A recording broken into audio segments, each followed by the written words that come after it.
안녕하세요. 사연에 빠지다의 DJ 민영입니다.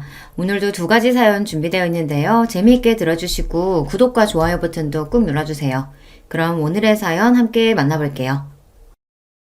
안녕하세요. 대한민국 땅에서 땀 흘려가며 열심히 살아온 70 먹은 사람입니다.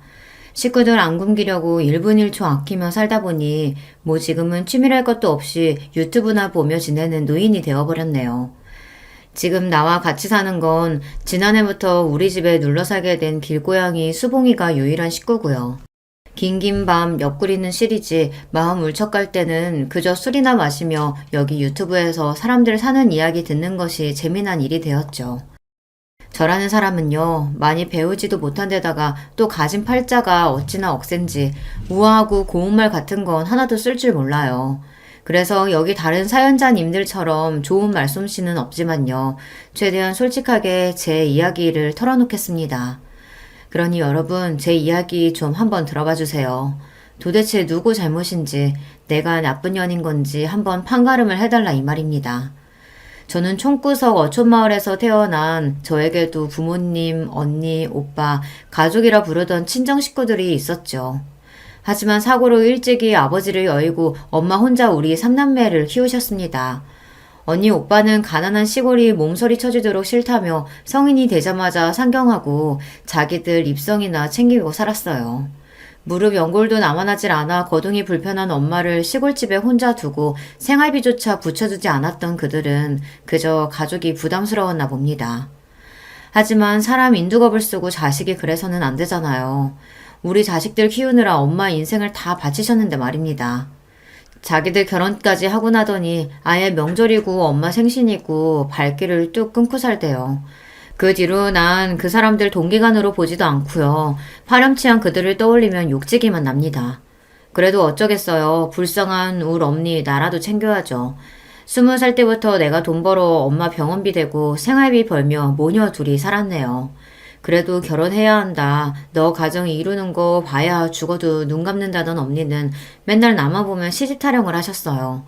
그러면 전 괜스레 엄마에게 성을 냈죠. 됐어. 나 같은 거 어느 놈이 이쁘다고 데려가겠어요.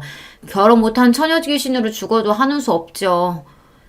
이렇게 툴툴대며 우악스러운 처녀였던 저도 운명의 사랑에 빠지고 말았죠. 장돌배기처럼 다니는 트럭 장수 남자가 좋아져서 저도 시집이라는 것을 갔으니까요. 그 사람이 결혼하자고 말했지만 난 대번에 거절하고 돌아서 장대비처럼 눈물을 쏟아야 했어요. 너무너무 그가 좋지만 같이 살고 싶지만 혼자 계신 울 엄니를 나까지 버릴 수는 없어서요. 그런데 그 남자는 내가 청혼을 거절해야 했던 이유를 알아채곤 이렇게 말해주었습니다. 난 고아나 마찬가지 아닌가. 당신 어머님 내 친모처럼 여길 테니 결혼하고 모두 다 같이 삽시다. 남자가 그것도 고루하기 짝이 없는 경상도 남자가 이런 결단을 내리기가 어디 쉽겠습니까? 결혼해서 남편 때문에 고생도 많이 했지만 이때의 고마움을 생각하며 원망 한번 안 하고 살았습니다. 남편과 결혼하고 친정엄마와 함께 고향을 떠나 경기도로 와서 터를 잡았어요. 남편이 하던 장사를 저랑 같이 했는데 바구니, 양말 등 1000가지 잡화를 트럭에 싣고 다니며 이 동네 저 동네 다녔죠. 돌아다니며 하는 장사의 고됨은 이루 말할 수가 없었습니다. 그러다 보니 어느새 내 마음속에 소원 같은 것이 생겼죠. 바로 내 가게, 내 점포를 갖고 당당하게 장사하는 것 말입니다. 하지만 만사 느긋한 남편은 장사 수완도 좋지 않고 돈도 잘 못 벌었어요. 아이들 낳고 키우면서 남편 혼자 장사하니까 벌이가 뚝 떨어져서 입에 풀칠하기도 어려웠습니다.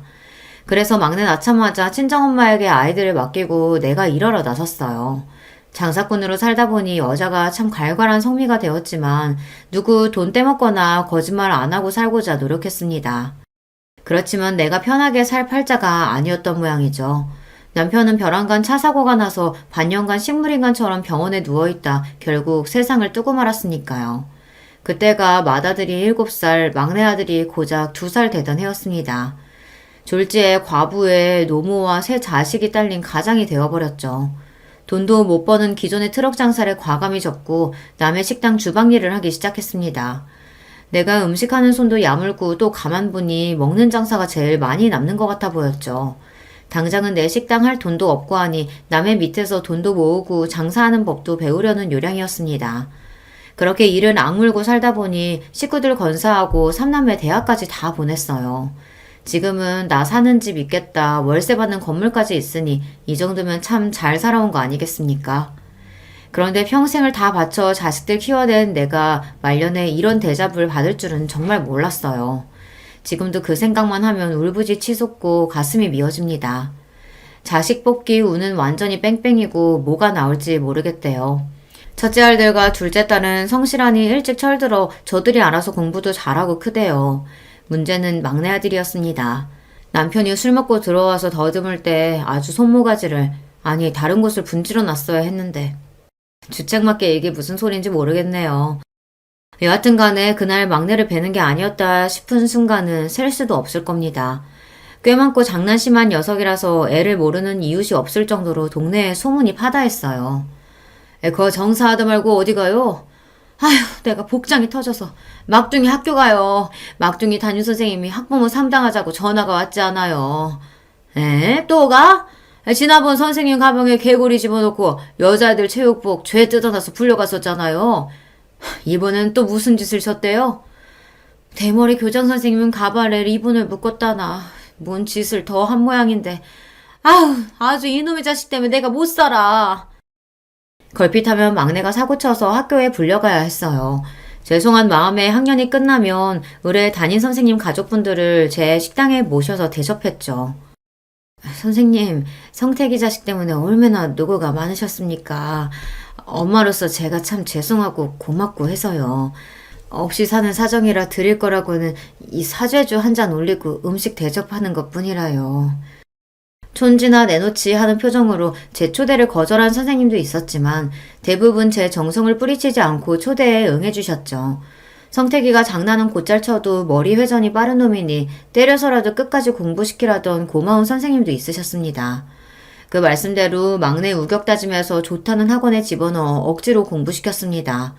공부 안 하고 딴 데로 샜다거나 시시껄렁한 친구들과 어울리면 곧바로 귀때기를 잡고 끌고 와서 빗자루가 부러질 정도로 매질을 하며 강하게 키웠어요. 엄마 말 안 듣고 반항하던 놈도 어느새 맘 잡고 공부하더니 결국 연세대에 합격을 했다는 거 아닙니까? 더 공부 잘하던 지 작은 누나도 한양대에 갔는데 사고뭉치 막내가 이 정도면 성공한 거죠. 우리 동네에서 자식 셋 다 좋은 대학교 보냈다는 이유로 저 가슴 좀 피고 삽니다. 물론 자식들이 알아서 잘한 거지만 과부로 자식 셋을 좋은 대학까지 보냈다는 것이 내 훈장과 같은 것입니다. 하지만 대학 보냈다고 자식 교육이 끝난 것은 아니죠. 어느 날 막내 다니는 대학교 행정처에서 전화가 걸려왔습니다. 여보세요? 네, 최성택 학생 부모님 되시죠? 이번 학기 등록금 납입이 안 되어서 전화드렸습니다. 네? 등록금 미납이라니 그럴 리가요. 분명히 몇 달 전에 학교 갖다 내라고 고지서 적힌 420만 원 애한테 현금으로 줬는데요. 글쎄요. 뭔가 착오가 있었는지 모르겠지만 미납 상태인 거 맞습니다. 이번 주까지 납입 안 되면 학생은 재적 처리될 거라는 거 유념하세요. 아니요. 선생님, 내가 내일 학교 가서 절대로 낼게요. 그러니 학교에서 자르지 말아주셔요. 이게 어찌된 일이냐며 막내에게 따져 물으니 그놈은 막 횡설수설 하는데 결국은 지가 술 먹고 노는데 그 돈을 다 갖다 써버렸다는 거예요. 어휴, 이놈아. 다른 돈도 아니고 대학 등록금이다. 매일 먹어야 하는 내 허리약은 건너뛰어도 너희들 학원비, 학교 육성회비는 어떻게 해서든 안 빼먹고 살았어. 그런데 감히 대학 등록금에 손을 대?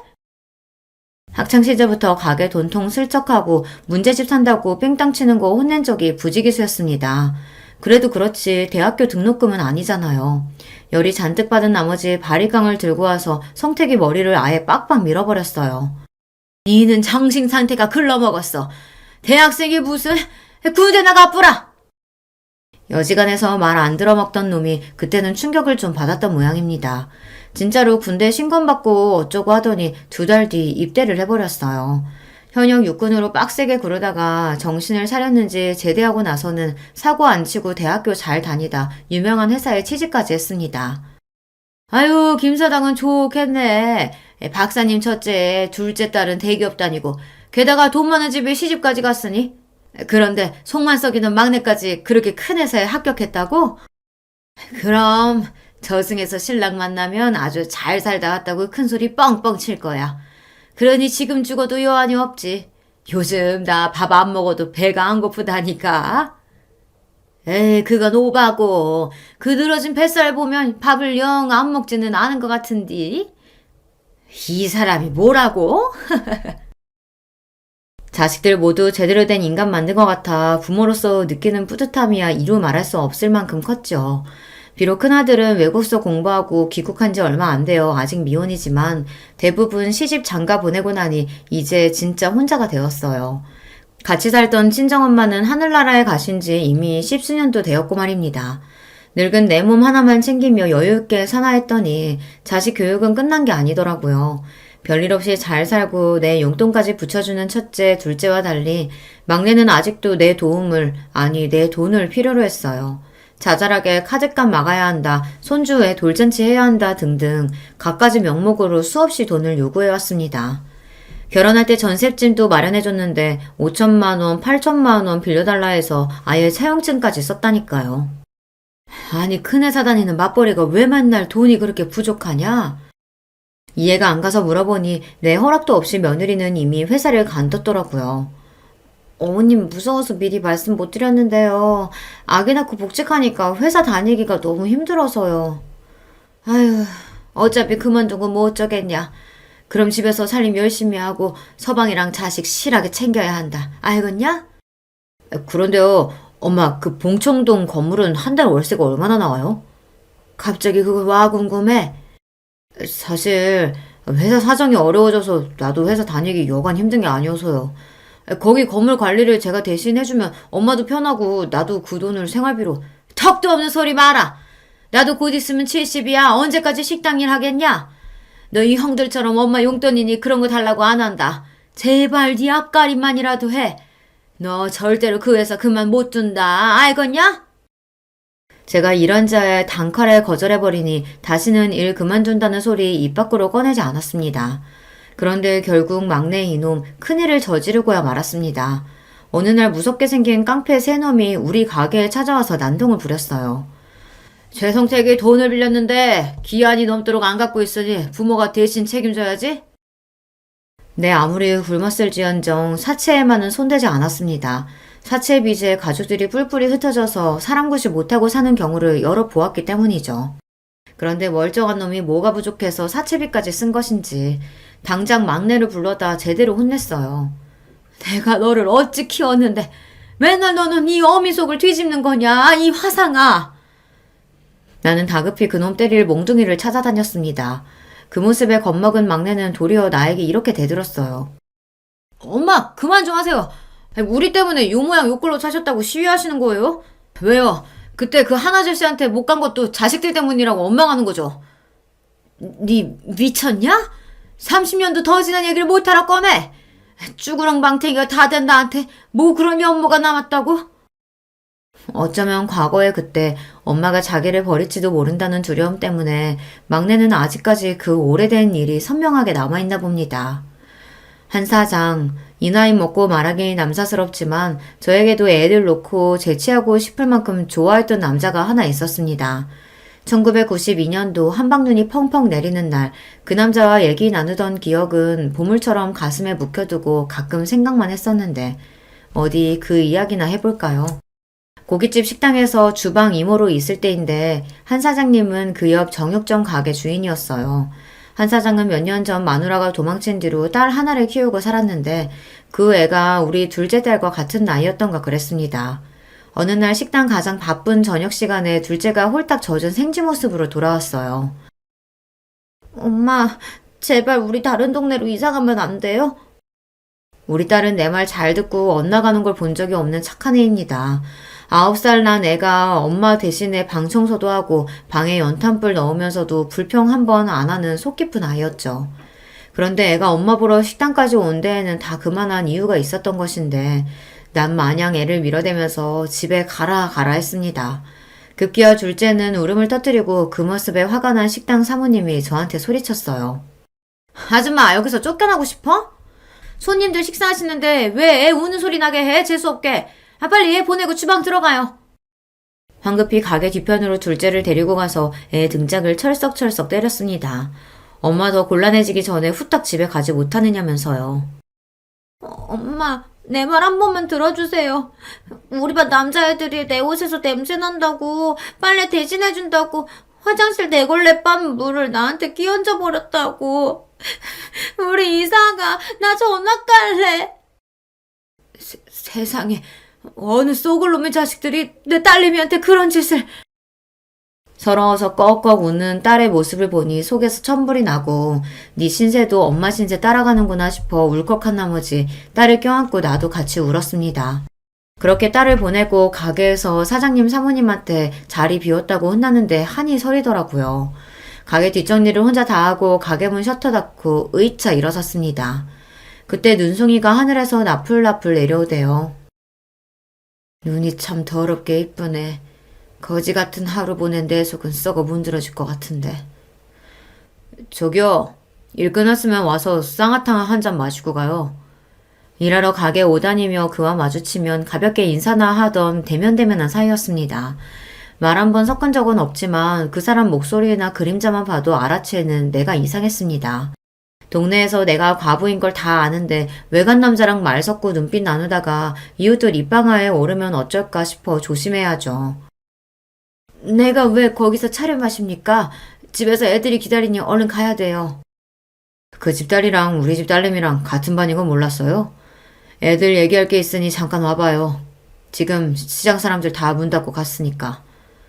남들 볼까 두려운 내 마음을 그에게 들킨 것 같다 놀랐지만 애들 얘기라고 하니까 못 이기는 척 들어가서 한 사장이 내미는 의자에 앉아 그가 준 종이컵을 받아들었습니다. 눈 오는 추운 겨울밤 쌍화차 하나가 뿜어내는 온기가 싫지 않더군요.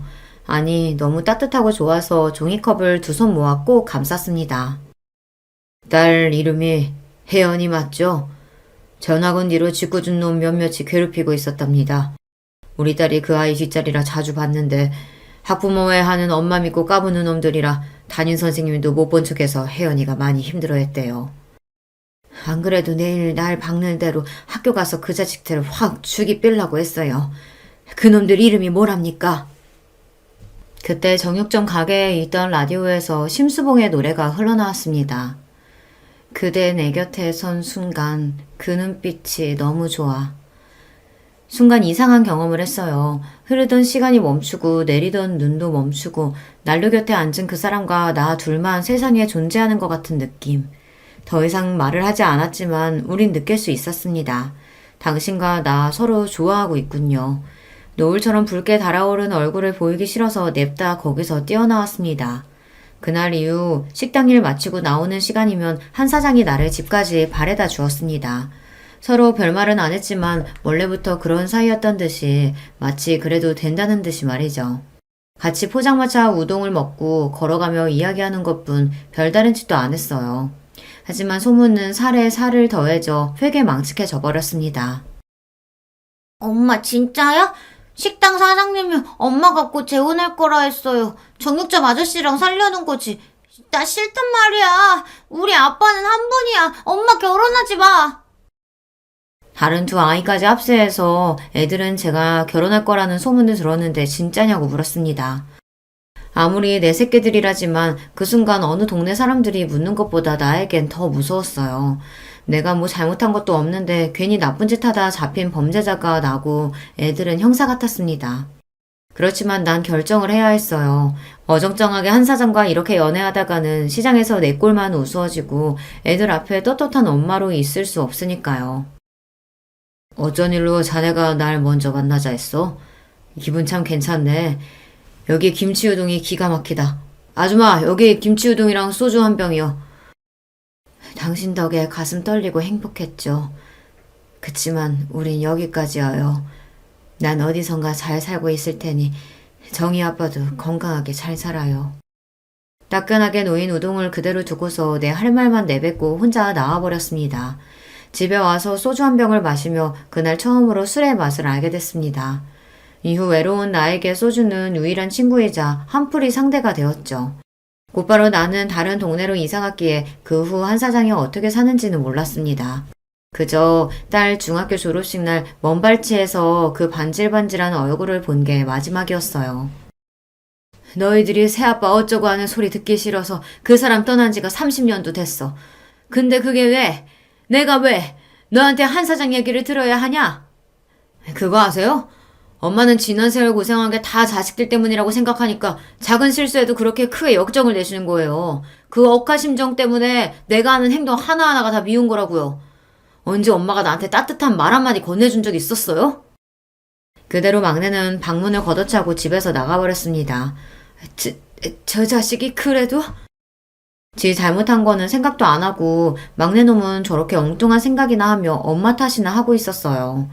뭐 저도 다 잘한 건 아닙니다. 옛말에 예쁜 자식 매로 키운다고 했어요. 아비 없이 자라 저 모양이라는 소리 듣기 싫어서 우리 애들 교육 더 단단히 시켰습니다. 난 참 엄하고 싫은 소리만 하는 엄마였을 거예요.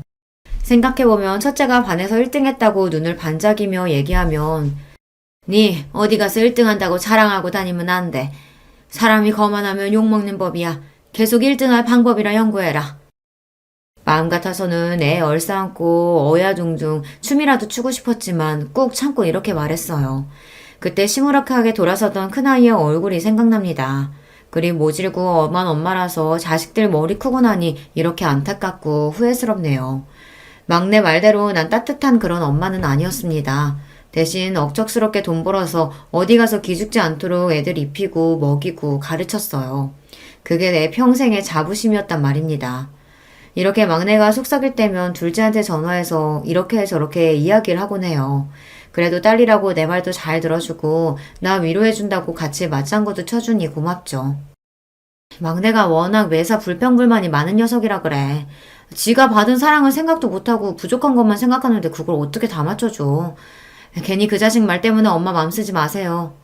엄마, 근데 귀는 좀 어때? 병원에는 다녀왔어요?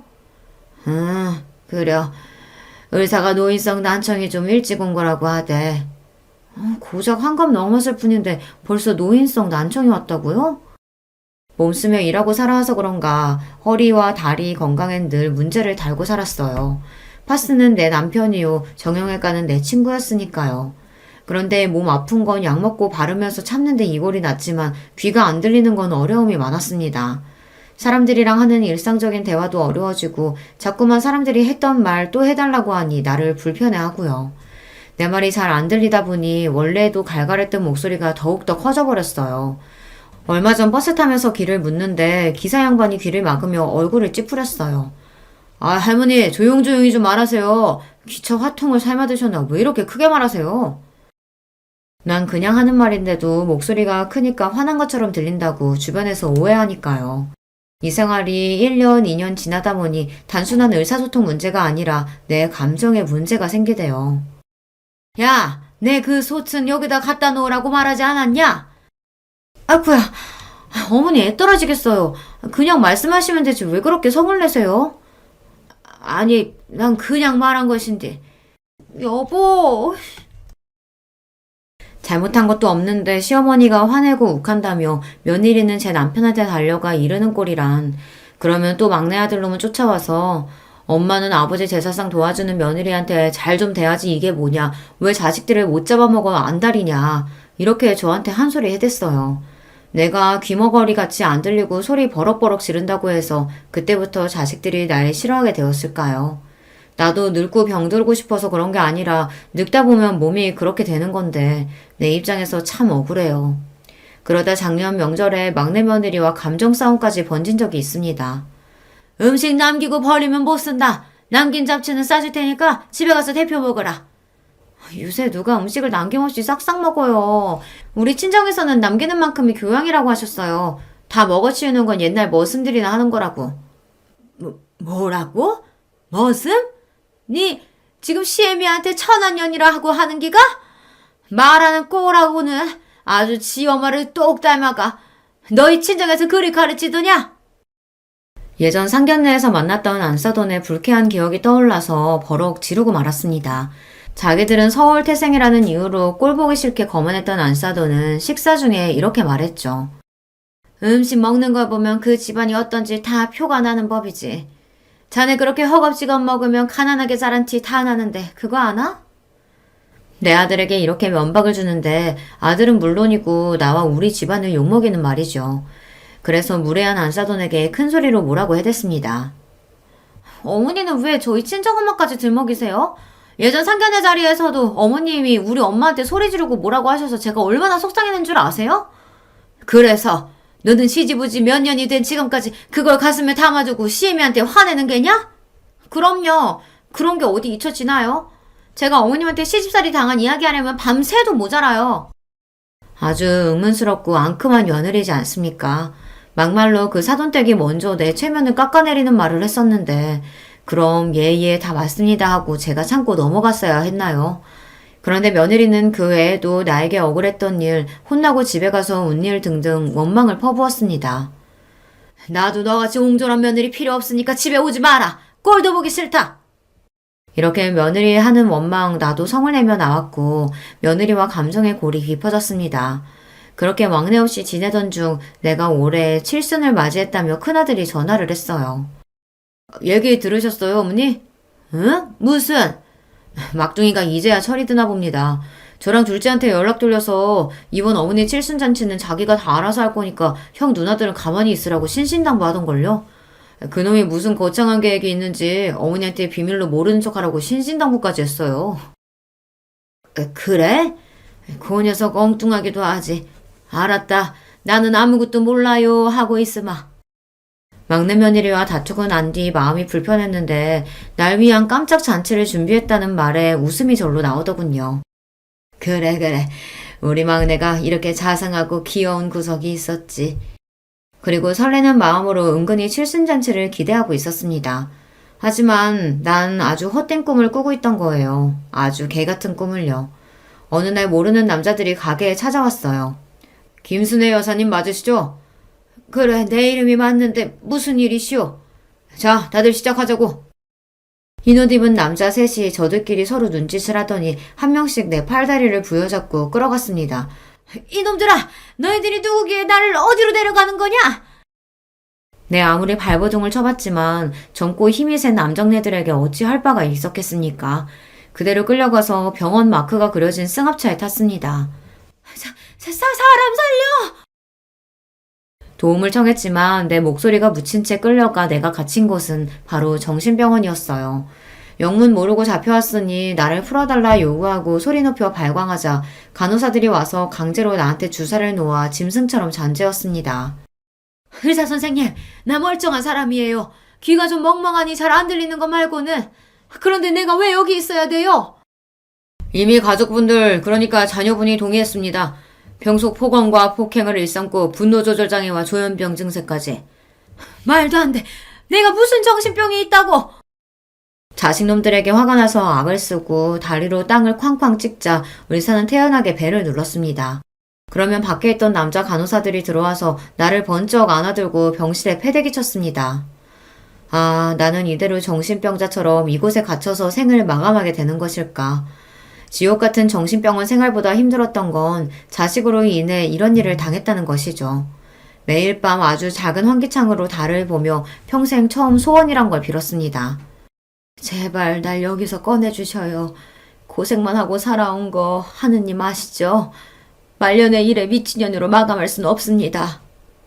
정성스레 하늘에 비르다 보니 정말 응답하신 걸까요? 어느 날 발갓 활보 시간에 옥상 정원을 청소하고 있는 남자 노인 얼굴을 보니 내가 아는 사람이었어요.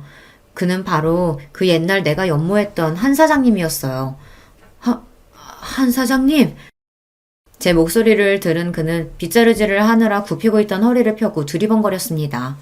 그 얼굴을 자세히 보니 비록 세월의 흔적으로 변했지만 똑똑히 알아볼 수 있었습니다.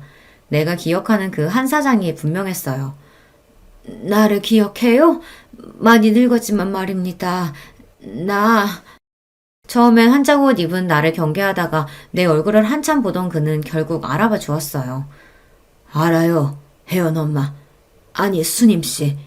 저기요, 날 좀 도와주오. 난 한 사장에게 첫째와 둘째의 휴대폰 번호를 불러주며 내 상황을 대신 알려달라고 빌다시피 부탁했습니다. 그의 도움으로 다음날 둘째 딸이 병원에 찾아와서 난 겨우 풀려날 수 있었던 거예요. 혜연아, 아휴, 내가 이 꼴 보자고 아등바등 살아왔다. 차라리 그때 네 아버지 따라 혀 깨물고 죽을 것을. 둘째와 그간 이야기를 나누면서 알게 된 사실이 있었습니다. 막내놈이 아주 이전부터 철저한 계획을 세우고 날 일부러 정신병원에 쳐넣었다는 거 말입니다. 그놈은 저희 형 누나들에게 내가 사라진 일을 거짓으로 속였습니다. 나를 모시고 칠순잔치 호텔로 가던 중 나한테 얻어맞고 정신을 차려보니 자기들이 차에 쓰러져 있고 엄마는 이미 사라진 쥐였다고. 얼마 전부터 치매 증상이 심해진 탓에 이런 일이 벌어진 것 같다고 꾸며낸 거였죠. 심지어 경찰서에 신고까지 했다고 속였대요. 평생 자잘한 거짓말 치고 살아오더니 이렇게 대담한 죄까지 저지를 줄은 나는 미처 몰랐습니다. 엄마가 막내 때문에 정신병원에 갇혀 있었다니 믿을 수가 없어요. 어떻게 사람으로서 그런 짓까지 할 수가 있지? 그래, 나도 믿을 수가 없었다. 그런데 그놈들이 병원으로 날 찾아와서 이렇게 말하더구나. 정신병원에 갇히고 막내동과 며느리가 찾아온 날, 한 사장이 내 옷 속에 몰래 녹음기를 두어 그날의 대화를 남겨놓을 수 있었습니다. 얘들아, 뭔가 일이 크게 잘못된 것 같다. 여기 사람들이 날 이곳에 끌고 왔어. 너희가 나 좀 풀어다오. 자식들이 직접 해명하면 이들도 믿어주겠지. 저희가요? 왜요? 설마 너희들이... 이제야 상황 돌아가는 걸 눈치채셨어요? 세상에서 엄마가 제일 무서웠는데 이 사람들이 나한테 이 방법을 알려줘서 얼마나 살겠던지. 이제야 처음 엄마한테서 떨어져 자유롭게 살 수 있게 되었는데 내 손으로 엄마를 풀어주겠어요? 이놈아, 농담이라도 하나도 안 재밌어. 내가 너한테 무슨 죄를 지었다고 멀쩡한 어미를 이런 식으로 미친년으로 만든단 말이냐? 그러게 엄마가 평소에 자식들을 좀 겁박하고 자기 뜻대로 휘둘렀어야 말이지. 이제 나도 아이 달린 가장이라고요. 언제까지 뭐 하나 잘못하면 쪼르르 엄마한테 달려가서 혼나고 살아야 하나? 엄마 가진 집이며 건물 어차피 나중에 받을 거 지금부터 그거 갖고 살면 될 것을. 어머니, 저희도 이러는 거 괴로워요. 하지만 우린들 어떻게 해요. 그대로 있었으면 어머님한테 피말려서 우리가 먼저 죽을 것 같은걸요. 녹음기 속 대화를 듣던 첫째와 둘째는 어찌나 충격을 받았던지 입을 다물지 못하고 눈만 껌뻑거렸습니다. 그 상놈의 자식 가만 안 두겠습니다. 어머니, 어떻게 하면 좋겠습니까? 막내놈을 어떻게 벌줘야 할지에 대해 두 아이와 의논을 했죠. 자식을 위해서라면 눈 하나 달래도 줄 수 있었던 어미지만 난 아들, 딸의 조언대로 변호사를 찾았습니다. 변호사님, 자식까지도 않은 막내 호적에서 파주쇼. 법원 판결을 통해 정당한 이유로 인정을 받아야 가족관계 등록부 정정이 가능합니다. 우리나라에서 호주제는 폐지되어서 이제 호적 자체가 없기도 하고요. 그럼 어떻게 방법이 없는 건가요? 그럴 수야 없죠. 의뢰인께서 막내 아드님으로부터 당하신 일에 대해 복수하셔야 하지 않겠습니까? 내가 처했던 상황을 설명하자 변호사님은 최선을 다해 돕겠다고 자기만 믿으라 장담했어요. 옛말처럼 호적에서 파낼 수는 없었지만 내 뜻을 분명히 막내 자식 부부에게 전했습니다. 변호사가 추천한 대로 법적으로 강하게 말이죠. 더 이상 타이르고 매타작해서 가르치는 게 아니라 어른의 무서움, 부모의 냉정함을 보여줄 차례란 말입니다. 시간이 얼마 흐르지 않아 성태기와 그 마누라는 날 찾아와 빌어댔죠. 하지만 아직도 정신을 못 차렸는지 사죄부터 하지 않고 저들이 처한 상황부터 해결해달라고 하는 꼴이란. 세상에 이런 법이 어디 있습니까? 엄마가 빚쟁이도 아니고 제 쥐꼬리만한 월급을 완료하뇨. 그렇게 가져가시면 우리 식구들은 어떻게 살라고요? 엄마 그렇게 매정한 분이셨어요? 우리 최 씨 집안에서 당신은 내 자식이 아니요. 나한테 빌려간 돈 안 갚으면 압류해서라도 받아야지. 안 그러니 얘들아? 당연하죠. 성택이 너 사람이 그러면 안 된다. 어? 저희 도와주실 거 아니면 고모는 좀 빠져주시죠. 어머님, 우리는 어머님이 진짜 치매가 세게 온 줄 알고 7차 병원에 갔던 거지 다른 뜻은 없었어요. 그러니까 제발 노여움 푸시고. 참나. 이봐요 재수씨. 우리한테 와서 뭐라고 했죠? 엄마 실종 신고하고 안 들어오면 엄마가 소유했던 집이며 건물 다 당신들이 관리하겠다고 우리 설득하려고 들었지. 결국은 엄마 재산 노리고 정신병원에 감금해놓고 어디 뻔뻔하게 얼굴을 들고 다니는지 원. 뭐? 형! 말이면 단 줄 알아? 형이나 누나도 우리랑 다 같은 흑심 품었었잖아. 겉으로는 착한 척, 엄마 걱정하는 척 하면서 실은 속으로 엄마가 실종되고 사망 처리되길 바랬던 거 아니야? 형도 엄마 유산 바랬던 거 아니냐고. 막내놈이 형에게 대들자 아예 두 아들놈은 멱살잡이 하는 상황까지 오고야 말았습니다. 그 광경을 보니 내 속에서 불이 나더라고요. 나도 모르게 막내놈의 뺨을 후려 쳐버렸습니다. 어디 내 장남 멱살이 잡아? 아저씨가 뭔데? 당장 내 집에서 나가라. 분명히 말하지만 너희는 내 자식 아니니까 이 집에 찾아오지도 말고 내 돈이나 얼른 갚아. 안 갚으면 계속 그렇게 월급 차압 당할 거라는 것만 똑똑히 알고. 변호사의 조언대로 채권 강제 집행인가 하는 법원 명령을 받아 아들의 월급 380만 원 중 절반을 차압했으니 저들이 먹고 살기 힘들기도 하겠죠. 하지만 불효막심한 막내에 대한 단죄는 이것이 끝이 아니었습니다. 두 남매가 나를 위해 진짜 칠순잔치를 준비해서 서울 강남의 유명한 호텔에서 흥겨운 시간을 보내고 있었죠. 당연히 막내는 그 자리에 초청하지 않았고요. 그런데 둘째 손주들의 귀여운 축하 노래 중 어찌 알고 왔는지 막내 아들과 며느리가 그 잔치에 들어왔어요. 설마 미운 내가 보고 싶어서 칠순잔치까지 왔겠습니까? 뭐 월급 압류 풀어달라 사정할 목적이었겠죠. 내 자식이지만 이젠 나도 그 시꺼먼 속내에 속아 넘어가지 않습니다. 이 자리에 있어서는 안 될 사람들이 왔네. 첫째야 둘째야 쟤네 끌어내라. 저도 자식이에요. 하나뿐인 어머니 칠순잔치에 아들인 제가 빠져도 되겠습니까? 아, 그러세요? 어쩌나? 사실 나는 자식이 둘뿐이었어요. 거기 자네들은 내 모르는 사람이니 이 좋은 잔치에서 나가주실랍니까?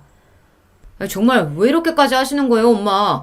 차라리 원래 엄마 성미대로 메타적하고 차라리 욕을 날리세요.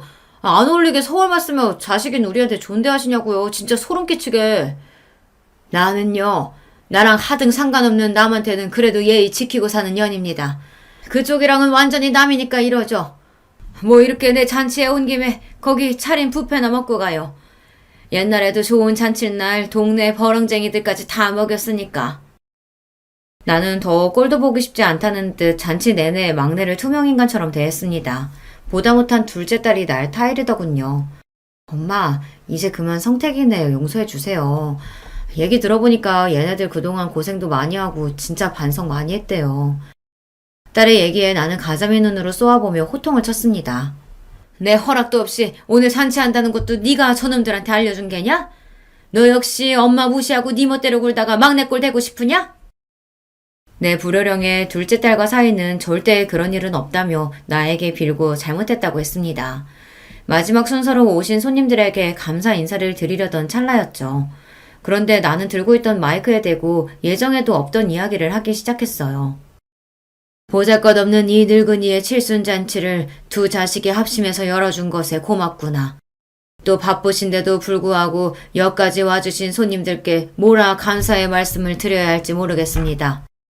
아까 중간에 한번 소란을 피웠죠. 내 치부이고 내 허물이지만 난 감추는 법을 모르는 사람이니 여기 계신 모두에게 얘기 드리죠. 저 막내 아들인 놈이 이 애미한테 무슨 짓을 했냐면요. 그 자리에서 그놈들이 벌였던 천인공노할 짓을 한 푼도 더하거나 빼지 않고 온전히 사실 그대로 밝혔습니다. 순식간에 웅성거리며 막내 아들과 며느리에게 수십 수백 개의 눈이 향했고 비난과 욕설이 나오기 시작했죠. 예상치 못한 상황에 막내 아들과 며느리는 아연실색하고는 그대로 주랭랑을 쳐버렸습니다. 그러자 다른 두 자식들 또한 몹시 당황했습니다. 애들이 진땀을 흘리며 손님들에게 해명하고 분위기를 수습했지만 거기에서 이미 내 칠순잔치는 파장이 되어버리고 말았죠. 한 사람 한 사람 오신 손님들이 가시는 걸 나는 멍하니 바라보고 있었어요. 어머니가 막내에 대한 원망의 마음 이해합니다. 그렇지만 우리 가족의 일을 이렇게 만천하에 공개까지 했어야 했어요. 내 지인들, 친척분들 앞으로 어떻게 보라고요. 정말 너무하세요, 엄마. 막내가 저렇게까지 엇나간 데에는 이토록 심하게 구는 엄마의 탓도 있다는 생각 안 해보셨어요?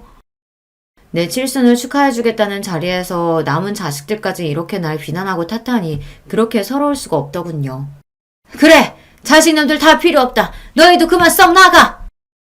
그렇게 첫째네 둘째네 가족들도 나가버리고 그 넓은 홀에 나 혼자 덩그러니 남았습니다.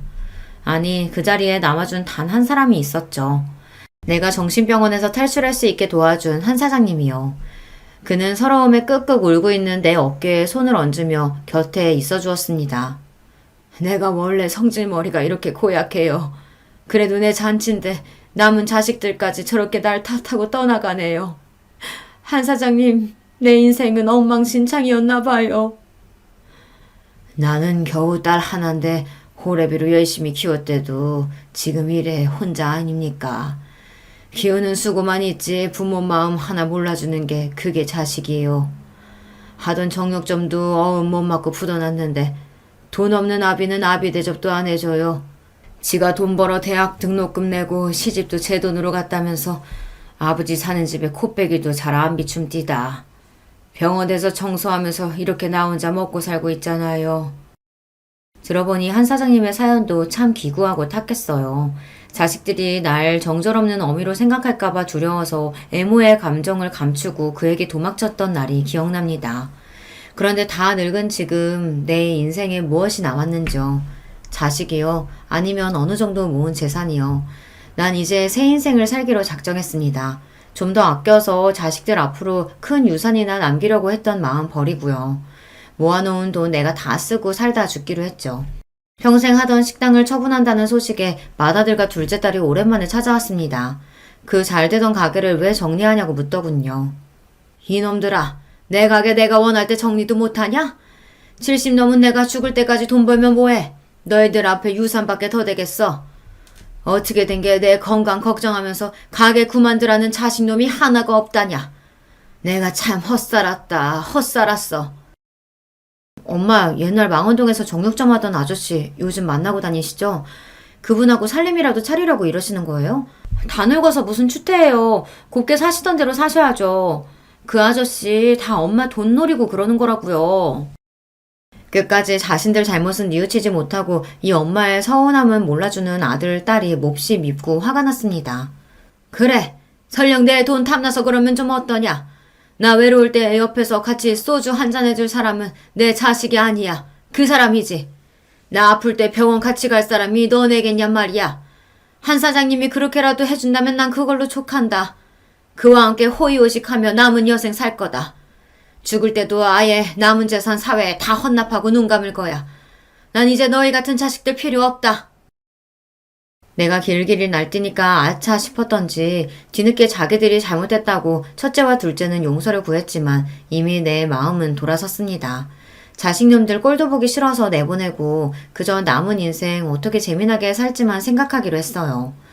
봄에는 영산홍 축제도 가고 가을에는 내장산 단풍도 보러 가면서 나도 남들처럼 즐기면서 살기로 했습니다.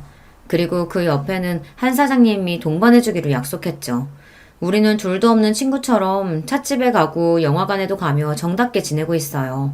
남자로 느껴지는 떨림, 그 역시 나를 여자로 대하고 있지만 천천히 서로에게 다가가려는 마음은 서로 같다고 봐요.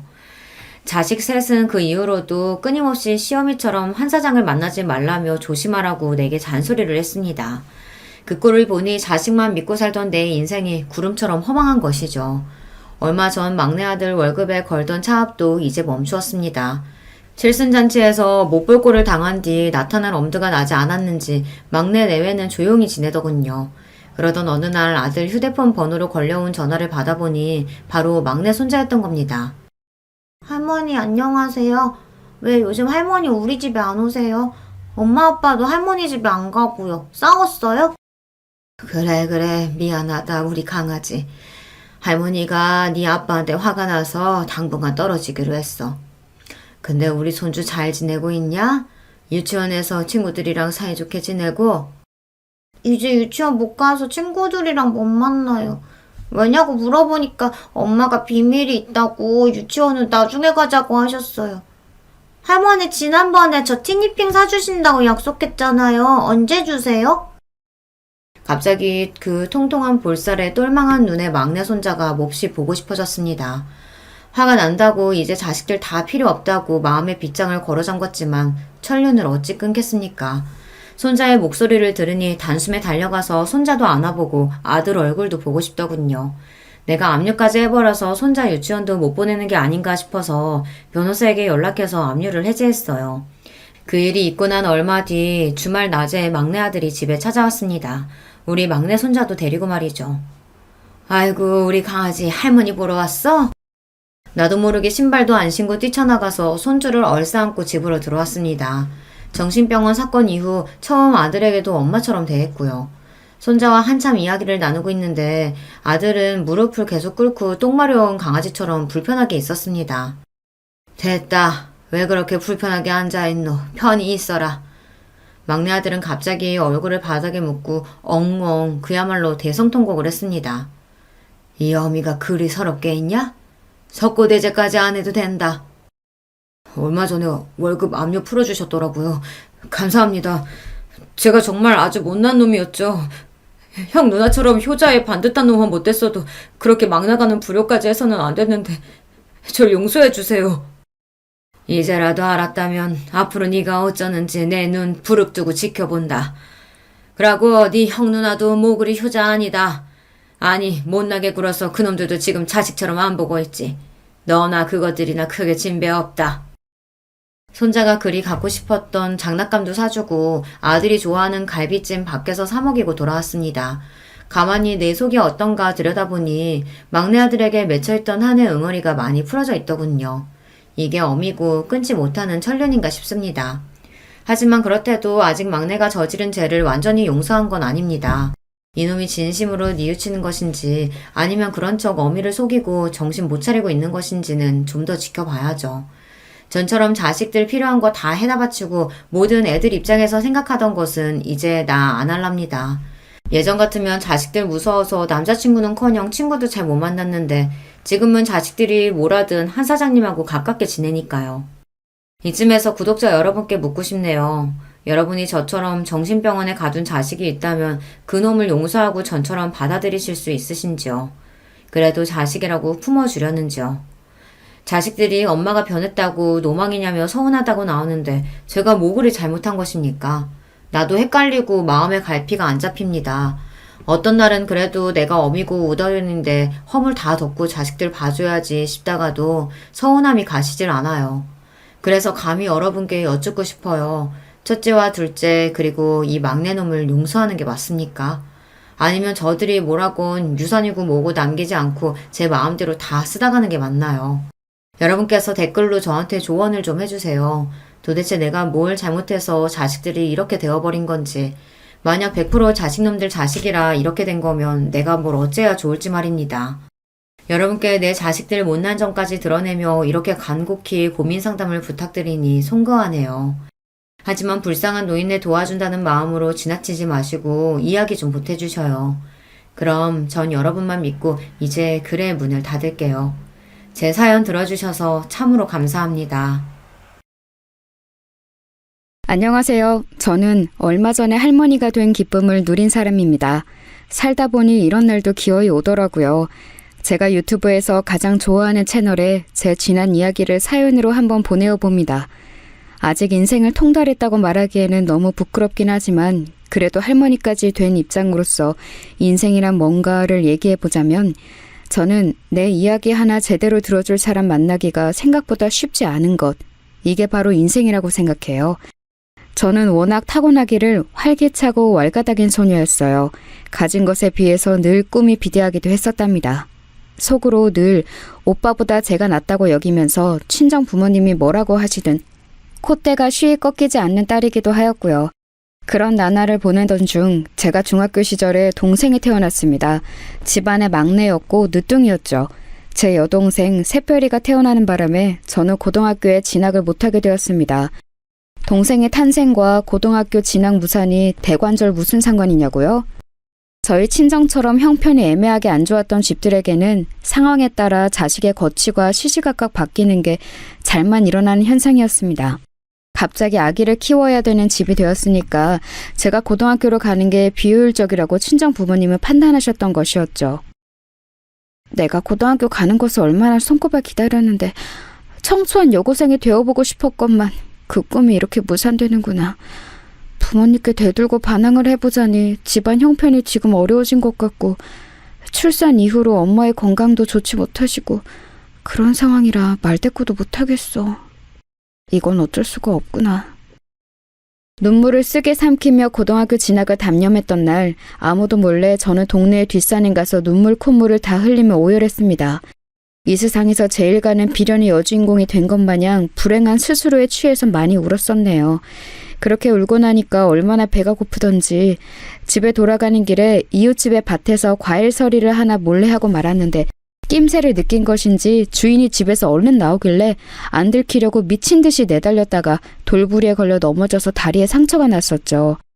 그런데 그 상처가 제가 나중에 결혼하고 애를 낳을 때까지도 흉터를 남긴 채였어요. 볼 때마다 얼마나 기가 막히던지요. 혼자 괜히 폼 잡겠다고 뒷산에 가서 울지만 않았어도 배가 안 고팠을 거예요. 그러니까 저는 희한한 쪽으로 많이 튀는 애였던 것 같아요. 갓난아기 동생, 사실 얼마나 귀여운 존재입니까? 그러나 저는 언니가 되어서는 동생인 새별이가 아기일 적에 이를 박박 갈면서 미워했었습니다. 그냥 주는 것 없이 얄미웠어요. 주변에서 귀여운 동생이 생겨서 좋겠다라고 말하면 저는 반드시 그 사람에게 보복을 가했습니다. 이런 나쁜 언니에게 잘못 걸린 제 동생 새별이 과연 무사히 클 수 있었을까요? 이를 박박 갈면서도 손으로는 똥오줌 싼 거 다 처리해주고 눈빛은 얄미워 죽겠다고 원망을 하면서도 손으로는 옷을 갈아입혀주는 그런 언니가 저였기 때문에 새별이는 무럭무럭 자랄 수 있었답니다. 솔직히 제가 아니었으면 그렇게 잘 크기 힘들었을 거라고 저는 감히 자부할 수 있어요. 왜냐고요? 당시 친정엄마는 출산 후유증으로 힘들어하셨고 몸이 좀 나아지신 이후에는 저에게 네가 참 동생을 잘 보내라는 짧은 감상이나 남겨주시면서 모든 육아를 본격적으로 전가하셨거든요. 저는 새별이 이전에 동생이 없었는데 저라고 아기를 잘 돌보는 법을 알았겠나요? 전혀 몰랐지만 그냥 책임감, 의무감 같은 걸로 열심히 했던 것뿐입니다. 지금 생각하면 정말 고단했던 시기였네요. 고등학교에 진학하지 않은 제가 설마 집에 틀어박혀서 갓난 동생만 보고 있었을 리가 없잖아요. 네, 저는 돈을 벌러 다니고 있었습니다. 아이, 좋은 아침. 너는 여상 가냐? 나는 공장 간다. 당시에 저는 제 중학교 동창들을 동네에서 만나면 그런 식으로 씩씩한 인사를 먼저 건넸습니다. 잠깐이었지만 약간은 동네에서 유행어처럼 번지기도 했어요. 넌 여상? 난 공장. 이런 식의 제가 만들어낸 표현이었는데 사람들이 제 흉내를 내면서 꽤 썼었습니다. 당차고 야물딱짓하면서 동네 어른들은 다 저를 좋게 봐주셨던 것 같아요. 하지만 제 속은 조용히 문드러지고 있었답니다. 저는 공장이 아니라 친구들이 다니는 여상을 다니고 싶었거든요. 공장에서 내도록 서서 일을 하며 눈알 빠지게 반복 작업을 해야 한다는 것 자체가 너무 괴로웠어요.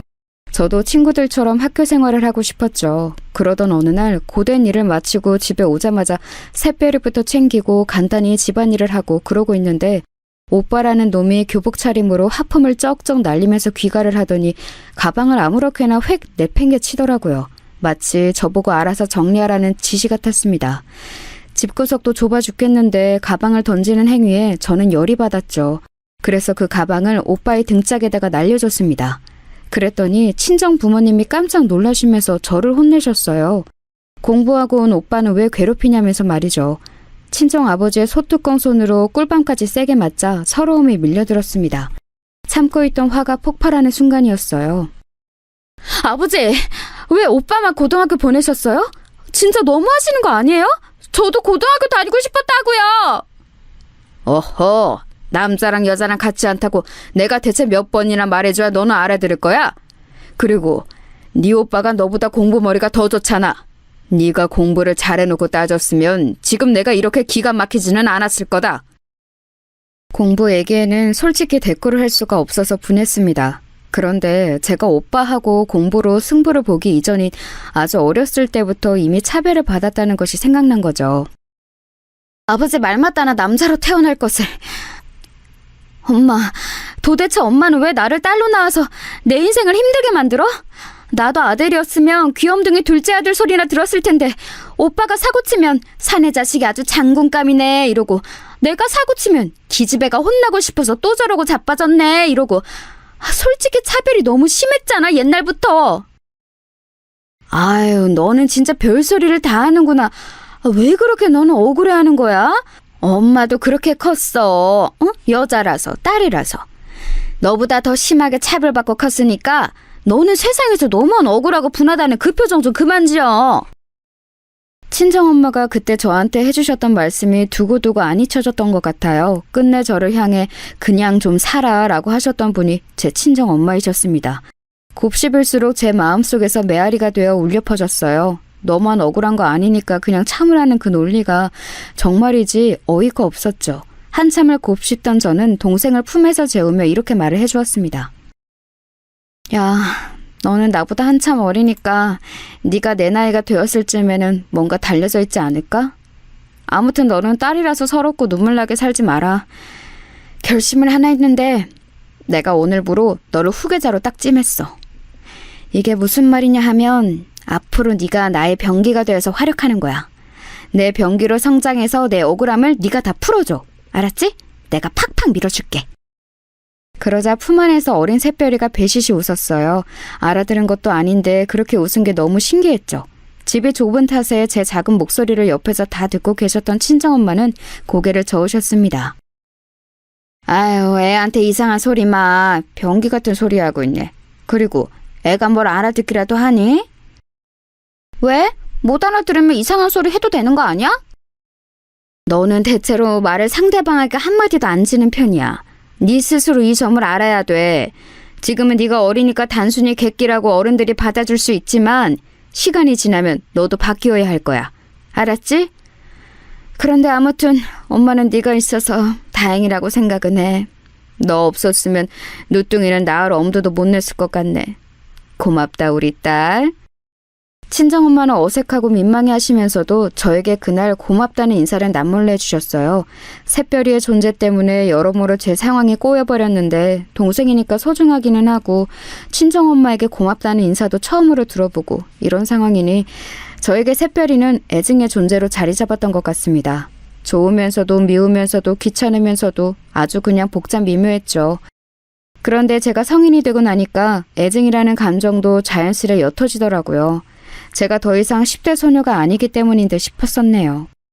공장일을 전전하던 저는 지인의 소개를 통해서 첫 사무직으로 드디어 입성을 이뤄냈었는데요. 저에게 참 잘해주던 30대 초반의 남자 상사가 있었어요. 어리다고 중졸이라고 단순 업무직이라고 저를 무시하는 남자들 틈바구니에서 그분의 존재감은 남달랐습니다. 속으로 많이 동경하고 있었죠. 그런데 어느 날 그분의 부인이 저보다 겨우 3살 많다는 사실을 우연히 알게 되었습니다. 이것도 놀라웠는데 더 대단했던 점은 아이가 이미 5살이라는 사실이었어요. 충격을 받았죠. 이거 완전히 도둑놈 아닌가 싶어서 그분이 달리 보이기 시작하였고 더불어서 제 동생 새별이가 새삼 어려도 너무 어리다는 것을 깨우치게 되었죠. 자칫 제가 남자와 불장난을 저지르는 사고를 쳐버렸으면 이미 새별이 나이 수준의 아이가 있었을지도 모른다는 가정을 해보니까 앞으로는 그냥 새별이를 내 새끼라고 생각하고 무조건 잘해줘야겠다는 생각이 확 들더군요. 사회생활을 핑계로 폼 잡느라고 성인이 된 이후로는 어린 동생 뒤치다거리에서 졸업하고자 아둥바둥 난리도 아니었었는데 생각을 고쳐먹고서 어리디 어린 동생에게 잘해주고자 했어요. 그러고 나니까 눈에 보이더라고요. 새별이가 얼마나 대충 방치되어 대충 자라고 있는지 말입니다. 저러다가 공부에 기억자하고도 인연이 없을 것 같아서 첫 단추를 잘 꿰어주고자 제가 노력을 좀 했어요. 어느덧 무럭무럭 자라서 학교에 입학하게 된 새별이에게 필기구를 사주면서 친구 말은 안 들어도 선생님 말씀을 잘 들어라, 공부 꼴찌하지 말아라 몇 번이고 당부를 하였습니다. 꼭 열심히 제 말을 따르겠다는 새별이의 모습을 보면서 제 동생이지만 너무 귀엽다는 생각이 들었고 잘 키워내보겠다고 서서히 다짐을 하였죠. 예전에 제가 새별이를 보면서 제 후계자, 병기 이런 걸 운운했었는데 그거 반쯤은 진심이었거든요. 새별 병기, 공부는 잘하고 있는감 어쩌고 있는감? 네, 대장! 저는 오늘 받아쓰기 시험에서 4개만 틀렸습니다. 병기가 무서워지고 있습니다. 와, 그래? 4개만 틀렸어? 잘했네. 아니, 잠깐. 근데 총 문제 개수가 몇 개였는데? 30개? 20개? 응? 왜 그렇게 도리도리를 해? 설마 15개? 그러자 새별이가 조심스레 양 손바닥을 저에게 펼쳐 보였죠. 이게 뭔 뜻인가 했더니 10개라는 것이었습니다. 이럴 수가, 다른 의미로 제 병기가 무서워지고 있었던 것이죠.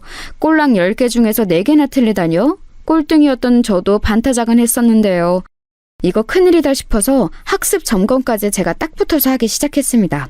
대장의 불호령에 우리 꼬마 병기 새별이는 낑낑거리면서 공부에 열중이었죠. 그러자 오빠가 그걸 알고서 저에게 혀를 끌끌 찼습니다. 저한테 너나 잘하라며 핀잔을 주더군요. 하지만 그래봤자 새별이는 자기 오빠보다 언니인 저를 더 좋아하고 따랐습니다. 하도 시험 문제를 많이 틀린 날에는 저한테 손바닥도 맞았는데 그럼에도 단 한 번 오빠가 언니보다 좋다느니 하는 말을 농담으로라도 하지 않았어요. 제가 엄마 같은 존재였기 때문일 테죠. 기특한 맛이 있어서 저는 이제 새별이를 위해 돈도 야금야금 따로 모으기 시작했습니다. 귓속말로 몰래 알려주었어요. 새별아, 너 이 다음에 대학 간다 그러면 언니가 돈 대줄 테니까 너는 마음 놓고 공부만 열심히 하면 돼. 알았지? 이 대장만 믿어. 그러자 그게 왠지 듣기 좋았는지 새별이가 이름 따라서 눈을 반짝반짝 빛냈습니다. 왈가닥이라는 오명을 점차 씻어내며 나이가 들수록 멋진 언니가 되어가는 저였건만 이런 대견한 딸에게 친정부모님은 어떻게든 돈 뜯어낼 궁리만 하셨어요. 그렇기에 제가 새별이를 위한 미래 자금도 몰래 모을 수밖에 없었던 겁니다. 두 분 다 저에게 걸핏하면 돈 좀 있냐는 얘기를 하셨습니다. 밥 먹었냐는 질문보다도 더 많이 하셨을 거예요.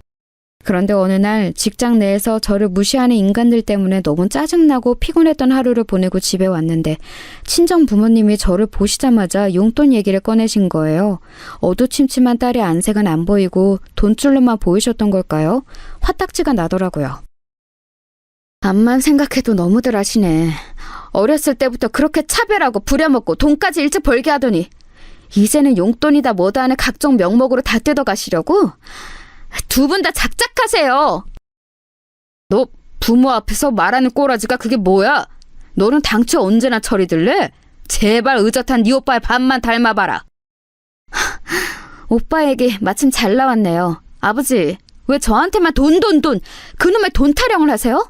오빠는 이제 막 직장 잡았다지만 그래도 벌이가 저보다 낫잖아요. 돈은 오빠한테 달라고 하셔야죠. 어허, 장남은 장가를 가야 하니까 안 돼. 돈을 한 푼이라도 더 모아야 하는 네 오빠하고 너하고는 다르지. 네? 그럼 저는 돈을 안 모아도 되나요? 저는 시집 안 가요? 제가 노처녀로 늙어 죽기를 바라시는 거예요? 두 분 뒷바라지만 실컷 하다가? 남자하고 여자가 어떻게 같아? 남자는 장가 들 때 다 책임져야 하지만 여자는 그렇게 안 해도 된다. 출가 외인이라서 크게 상관없어. 아버지, 그럼 뭐예요? 저는 결혼할 때 드는 비용을 다 부담할 남자를 낚아채라는 그런 말씀이세요? 그럴 거면 예쁘게라도 낳아주시든가요. 두 분을 너무 닮아서 제가 외모가 별로 대단하지 않잖아요. 예쁘게 못 낳으실 거면 웃기게라도 낳아주셨어야죠. 그랬다면 제가 방송국의 문턱이라도 넘었을 텐데요. 그래서 지금 부모 탓이라는 거야? 너 이거 불효야, 불효! 부모가 자식 취급하는 게 너무하니까 자식도 불효이든 뭐든 할 수밖에 없죠. 금 나와라 뚝딱, 은 나와라 뚝딱 하는 방망이도 아니고 왜 저를 자꾸만 돈 나오는 방망이 취급하세요? 왜 저를 멋대로 휘두를 수 있는 방망이로 보시는 건데요? 그 방망이 잘못 회전해서 두 분을 칠 수도 있어요. 한순간에 감정이 확상해서 파국으로 치달을 수 있는 게 가족이죠. 저는 그날 폭발해서 막말을 쏟고 말았고 친정아버지가 열받아서 날리신 귀싸대기를 얻어맞았습니다. 맞고 나니까 진짜 서럽더라고요. 그래서 저는 절대로 제 자식들을 손으로는 직접 안 때리고 키웠네요.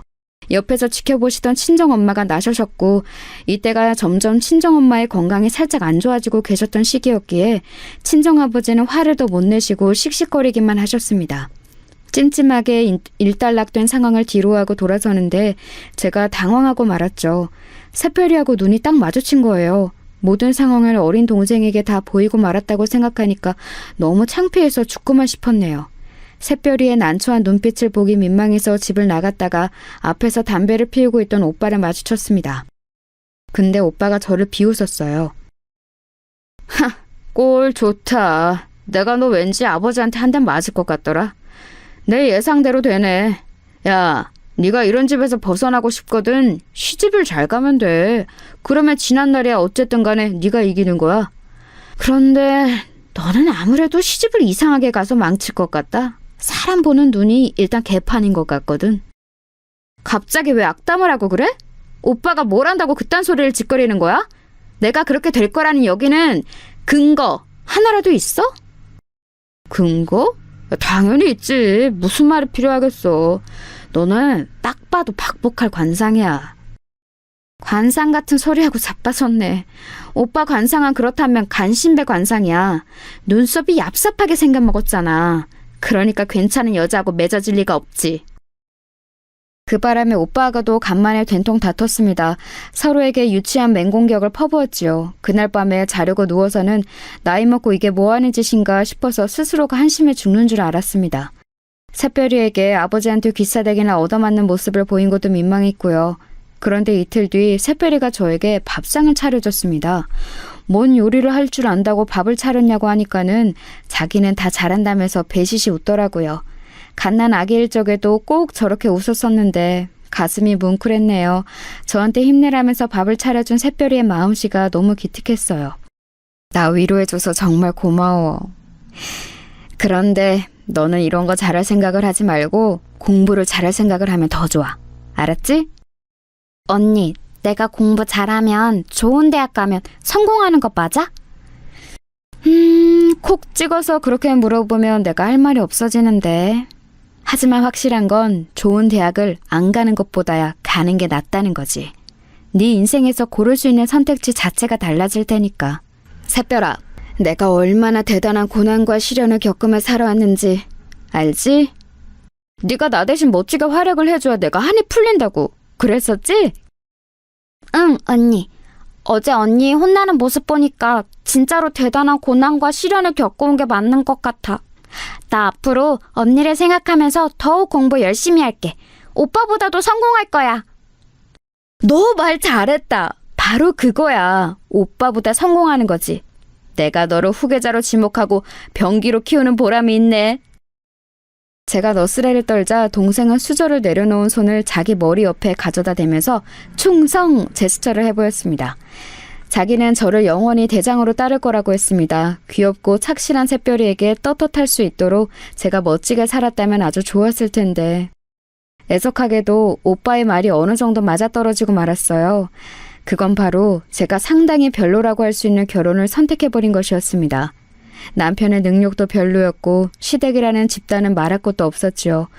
도대체 왜 그딴 어이없는 선택을 했냐고요? 여러분께만 솔직히 당시 제 심정을 밝혀볼게요. 사실 저는 남편의 얼굴, 이거 딱 하나만 보고 결혼을 했습니다. 그래서 그 사달이 났던 겁니다. 저 나름 그렇게 생각이 흘러갈 수밖에 없었던 이유가 있었어요. 가만 보니까 저희 친정 부모님뿐만 아니라 외가와 친가들 다 통틀어서 살펴봐도 외모들이 썩 희망적이지 못했어요. 그나마 제 동생 새별이가 오밀조밀 귀여운 느낌이라도 있는 얼굴이었죠. 역시나 제 병기 나왔습니다. 아무튼 저는 냉정하게 외모를 평가한 뒤 생각했었던 거예요. 치밀해야겠는데? 나는 다른 건 몰라도 잘생긴 남자를 만나는 게 이세를 위하는 길인 것 같아. 애를 안 낳고 살 거라면 모를까. 애를 낳을 거라면 잘생긴 남자를 만나야 돼. 대단하지 않은 외모라서 슬픈 것, 이 굴레는 내 손에서 끊어낼 거야. 제가 그런 의욕을 활활 불태우고 있을 때 제 주변에 아는 언니들이 기름까지 들이부었습니다. 거의 다 유부녀들이었거든요. 남편의 외모가 얼마나 결혼 생활에 지대한 영향을 미치는지 저에게 침이 마르도록 설명을 하였어요. 귀가 솔깃했죠. 다들 그렇게 말을 했습니다. 남편이 못생기면 부부싸움 할 때 2배로 열받는다고요. 하지만 남편이 잘생기면 몹시 화가 났을 때도 그냥 내가 참을까라는 생각부터 든다고 그랬습니다. 아빠가 잘생겨야 아이의 외모도 되게 예쁜 법이라는 이론까지 등장하였어요. 그런 얘기까지 들었을 때 저는 저와 사귀는 것도 안 사귀는 것도 아니었던 애매한 사이에 남편에게 적극적으로 들이대기로 결심했던 것이죠. 사람이 어리버리하고 좀 우유부단한 것 같은데 하지만 언니들이 한 말이 너무 그럴싸해서 무시가 안 돼. 이왕이면 잘생긴 남자하고 결혼하자. 불도저 같은 저의 기세에 휩쓸린 남편은 자기 가족들의 반대에도 불구하고 저랑 결혼을 해버렸습니다. 그래서 저희 부부는 사실 연애 기간이랄 게 따로 없어요. 결혼부터 들이박아 버렸거든요. 솔직히 말씀을 드리자면 저는 결혼을 하고 나서 미친 듯이 후회했습니다. 시댁 식구들이 저를 항상 죽일 듯이 쏘아보면서 굴러 들어온 돌 취급을 했거든요. 그런 자기 가족들을 남편은 막는 신용조차 하지 않았죠. 이도저도 아닌 걸로 굴었어요. 첫째만 뱃속에 안 생겼어도 저는 그때 확 도망쳐 버렸을지도 모릅니다. 그 정도로 결혼하고 초반 시기에는 힘들었어요. 그리고 결혼 생활에 보람이 없는 것 같아서 진짜 이혼이라도 해버릴까 이렇게 생각하고 있었을 때 친정엄마가 병원 생활을 시작하셨습니다. 많이 편찮으셨어요. 그래서 거기에 매달리느라 몇 년이 흘렸죠. 이 과정에서 시어머니와 대판 싸웠고 시댁하고는 거의 척을 지었습니다. 친정엄마가 돌아가시고 나서도 저는 시댁과 거의 왕래를 안 했어요. 물 흘러가듯 그저 정 하나로 열심히 사는 결혼 생활이었습니다. 저는 늘 새별이에게 강조를 했죠. 너는 무조건 너를 최우선으로 두는 남자하고 결혼을 해야 돼. 알았지? 그리고 자기 며느리 아낄 줄 모르는 시부모가 있는 시댁이라면 아예 시작도 하지 말아야 돼. 새별이는 그럴 때마다 무조건 알겠다고 대답했습니다. 자기가 제대로 된 신랑감을 훗날 고를 거라고 했어요. 원래 공부머리가 없었던 새별이는 저의 전폭적인 지원을 받아서 제법 괜찮은 대학도 갔습니다. 괜찮은 신랑감 고를 만한 군번은 되고도 남았죠. 그런데 어느 날 드디어 결혼하고 싶은 남자가 있다고 말을 해와서 저를 놀래켰습니다. 사귀고 있던 그 남자친구를 제가 알았는데 결혼 상대로는 별로라고 저는 여겨왔거든요. 새별이보다 나이도 너무 많은 편이었고 남자가 너무 소극적이고 조용한 것이 왠지 믿음직스럽지 못했어요. 하지만 새별이는 자기 주장 안 내세우고 착한 그 남자가 결혼 상대로 마음에 든다고 했고 조용하고 나긋한 그 남자의 부모도 마음에 든다고 그랬습니다. 제가 만나 뵙고 나니까 사돈댁이 정말 인상은 좋더라고요. 딸처럼 아껴주겠다면서 부디 결혼을 허락해달라고 사돈댁에서 저에게 거의 읍소를 해왔습니다. 저는 고민하다가 결국 그 결혼에 찬성표를 던져주고 말았네요.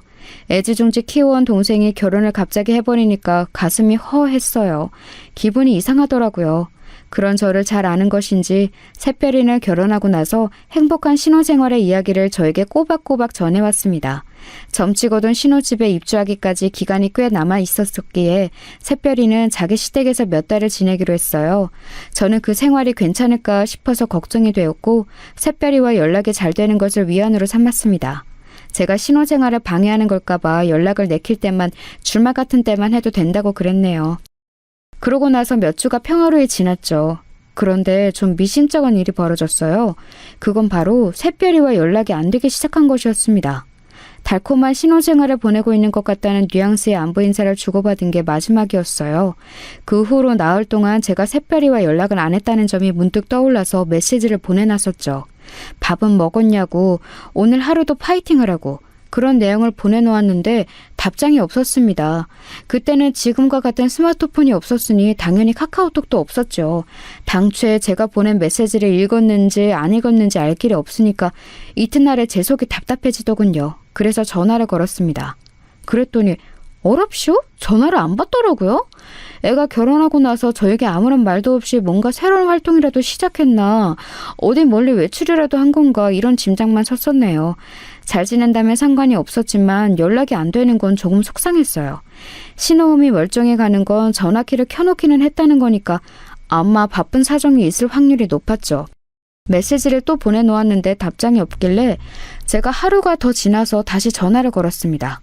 그런데 웬걸요? 희한하게도 사돈 어른께서 전화를 대신 받으셨습니다. 새별이의 시어머니 말이에요. 안녕하세요. 기간 잘 지내셨어요? 제 동생이 미리 언질도 없이 이렇게 연락이 안 될 애가 절대 아닌데 소식이 없길래 궁금했던 참이에요. 제 동생 지금 거기 있는 거죠? 왜 전화를 대신 받으셨어요? 우리 며느리 애기는 지금 잠깐 장 보러 나갔어요. 가까운 데라서 전화기를 두고 나갔네요. 아이고야, 그런 거였어요? 제가 괜한 궁금증을 풀어왔었네요. 제 동생이 결혼하고 나서 무척 잘 지내나 봐요. 아주 자기 언니는 뒷전이 되었네요. 여자는 대개 결혼하고 나면 출가 외인이니 어쩔 수 없는 법이지요. 그러니 앞으로는 신경 쓰시는 걸 조금 줄이셔야겠어요. 네, 조언 감사합니다. 제 동생이 귀가하면 저에게 전화 한 통 좀 하라고 얘기 좀 전해주시겠어요? 우리 며느리 얘기가 별일이 없으면 연락을 안 할 수도 있겠고 별일이 있으면 어련히 따로 연락을 드릴 테고 뭐 이렇게 자기가 알아서 하겠죠. 그때 왠지 사돈 어른의 시큰둥한 말투에서 기분 나쁜 기운을 읽었던 것 같아요. 자기 며느리한테 네 언니가 전화 달라더라 이 말 하나 전하는 게 뭐 그렇게 어렵나요? 그렇게 하겠다 안 하겠다 이렇게 대답만 하시면 될 것이지 쓸데없이 빙빙 돌려 말씀하시면서 저에게 은근한 공격을 가하시는 것 같아서 기분이 팍 상했습니다. 그렇다고 이런 일로 성질을 부리는 것은 말도 안 되는 일이고 꾹 참고서는 평화롭게 통화를 종료했었네요. 말씀은 두루뭉실 짜증나게 하셨지만 그래도 제 동생 샛별이에게 애기 전달은 잘 해주실 거라고 믿었는데 이튿날이 되고 하루가 또 다 갔는데 기다리는 연락은 오지 않았어요. 그래서 결국 제부에게 연락을 했죠. 이제 거의 오기 부리는 심정이었습니다. 샛별이에게 직접 너 왜 연락이 없냐고 당장 물어보지 않으면 속이 답답해서 미칠 지경이기도 했네요. 밤에 갑자기 불쑥 전화를 해서 미안해요. 제부, 지금 샛별이하고 같이 있죠? 샛별이 좀 바꿔주세요. 제가 그렇게 말을 했을 때였어요. 제부의 당황해서 우물쭈물하는 소리가 들려왔고 희미하지만 분명히 수학의 너머에서 샛별이의 목소리도 살짝 들려왔어요. 왠지 반가워서 제가 다시 샛별이를 찾으려 할 때였습니다. 제부가 이상한 소리를 하더군요. 와이프는 지금 자고 있습니다. 그래서 통화가 곤란할 것 같아요. 네? 잔다고요? 밤이긴 하지만 벌써 잘 시간은 아닌 것 같은데요. 원래 일찍 자는 애가 아닌데. 어디 아프기라도 한 건 아니죠? 사실 와이프가 감기 기운이 살짝 있어요. 환절기라서 면역력이 떨어진 건지 어디 크게 나돌아다닌 것도 아닌데 살짝 감기가 왔네요. 죄송합니다. 제가 좀 더 잘했어야 했는데. 마음 같아서는 그냥 깨워달라 하고 싶었으나 왠지 그러기엔 제부가 통화를 얼른 마무리하고 싶어하는 느낌이었어요. 샛별이가 감기 기운이 온 것에 제부가 저희 눈치를 보며 조마조마하고 있는 것은 아닐까 싶기도 했고요. 자식처럼 키운 동생이니까 유난 떨 수밖에 없느라고 선언을 해놓기는 했으나 정말로 유별난 호들갑을 떨고 싶지는 않았습니다.